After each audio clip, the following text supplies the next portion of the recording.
இன்றைய திமுகவின் பொற்கால ஆட்சி எப்படி இருக்கிறது என்று மக்கள் அனைவரும் இந்த 4 வருடங்களில் நன்றாகவே உணர்ந்திருப்பார்கள்.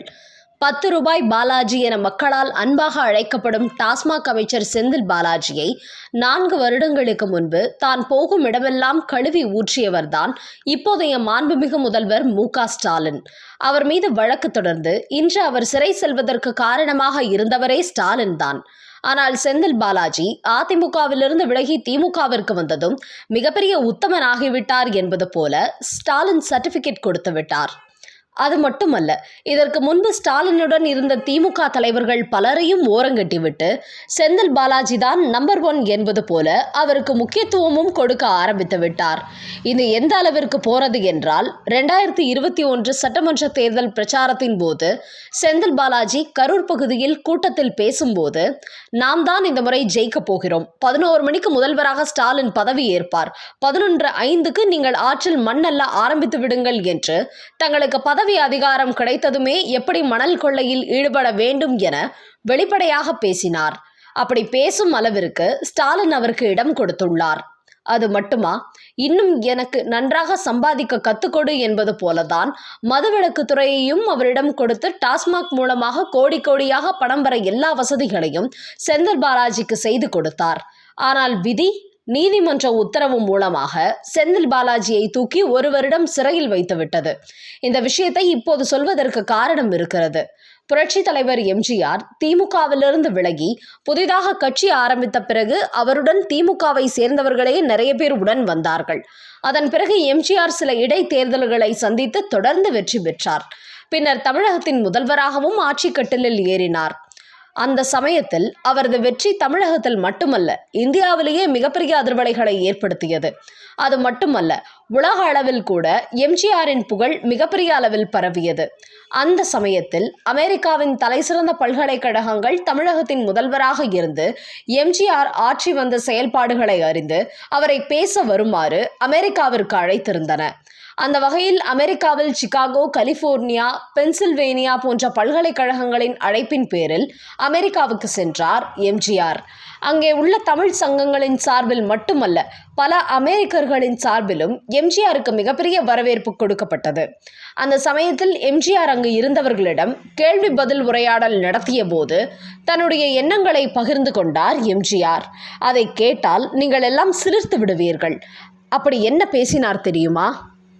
எங்கள் கட்சி பதவிக்கு வந்தால் ஒரு நாளும் நீதியில் தலையிடாது, நிர்வாகம் ஒருபோதும் நீதியில் தலையிடக்கூடாது, நீதிதான் நிர்வாகத்தை ஆட்சி செய்ய வேண்டுமே தவிர நிர்வாகம் நீதியை அல்ல. வாட்டர்கேட் ஊழல் இங்கே நடைபெற்றது மாதிரி தமிழ்நாட்டிலும் ஊழல் ஏற்பட்டது. இது சம்பந்தமாக அப்போது திமுகவின் பொதுக்குழுவில் நான் பேசும்போது, நான் ஒரு தீர்மானத்தை கொண்டு வரப்போகிறேன். மக்கள் நம்மை சந்தேகிக்கிறார்கள். அந்த அளவிற்கு ஊழல் நிறைந்த அரசாக மாறிவிட்டது. லஞ்சம் வாங்கி நம் கட்சி உறுப்பினர்களும் அவர்களின் சொந்தக்காரர்களும் பணக்காரர்களாகி விட்டார்கள் என்று மக்கள் சந்தேகப்படுகின்றனர். அதனால் கட்சிக்குள்ளேயே பாரபட்சமற்ற ஒரு நீதிக்குழுவை அமைப்போம், விசாரணை செய்வோம், குற்றம் செய்தவர்களை தண்டிப்போம், குற்றம் செய்யாதவர்கள் நம் கட்சி தலைவர்கள் என்று நிரூபிப்போம். அது மட்டுமல்ல, லஞ்சம் வாங்கி ஏழையின் வரி பணத்தில் பணக்காரர்களாக மாறிய கெட்டவர்களை கட்சியிலிருந்து நீக்குவோம், அந்த தலைவர்களை வெளியே தள்ளுவோம் என்று கூறிய என்னையே கட்சியிலிருந்து வெளியே தள்ளிவிட்டார்கள் என்று எம்ஜிஆர் கூறிய போது அங்கே பல்கலைக்கழகத்தில் கூடியிருந்தவர்கள் எல்லாம் கலகலவென சிரித்தனர். அதன் பிறகு ஒருவர் எம்ஜிஆரிடம், எதிர்க்கட்சியினர் ஊழல் செய்கிறார்கள் என்று கேட்டதற்காக கட்சியிலிருந்து நீங்கள் நீக்கப்பட்டதாக கூறினீர்கள்.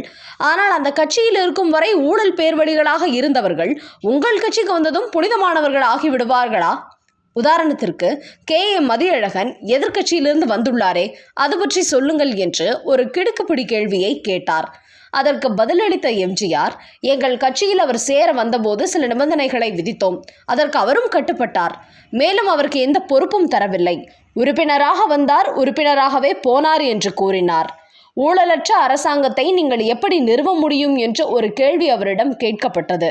அதற்கு பதிலளித்த எம்ஜிஆர், எந்த பதவிக்கு யாரை நியமித்தாலும் நியமனம் செய்வதற்கு முன்பு அவர் சம்பந்தமான விவகாரங்களை ஆராய ஒரு பாரபட்சமற்ற கமிஷனை நிறுவுவோம்.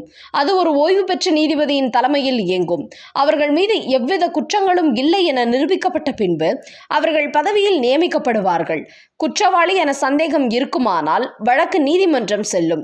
குறிப்பிட்ட நபர் குற்றவாளியானால் பதவி ஏற்புக்கு பதிலாக அவர் சிறை தண்டனைக்கு தள்ளப்படுவார். அதேபோல அமைச்சர்களோ மக்களால் தேர்ந்தெடுக்கப்படும் உறுப்பினர்களோ தங்கள் வேலைகளை சரிவர செய்யாத போது வாக்களித்த மக்களுக்கு அவர்களை நீக்கும் உரிமை இருக்க வேண்டும் என்கிற திட்டத்தையும் வகுத்திருக்கிறோம். மக்கள் வரி பணத்தை, பொது பணத்தை சூறையாடும் கொடுமை இனியும் நடக்க அனுமதிக்க முடியாது. இது நிறுத்தப்பட வேண்டும். உடனடியாக நாட்டில் நல்ல அரசு உருவாக வேண்டும் என்று பேசினார் எம்ஜிஆர். இப்படி அவர் பேசியதையும் இப்போது முதல்வராக இருக்கும் ஸ்டாலின், செந்தில் பாலாஜி விஷயத்தையும் ஒப்பிட்டு பாருங்கள். எப்படிப்பட்ட ஒரு பொற்கால ஆட்சியில் நாம் வாழ்கிறோம் என்று தெரிந்து கொள்ள முடியும்.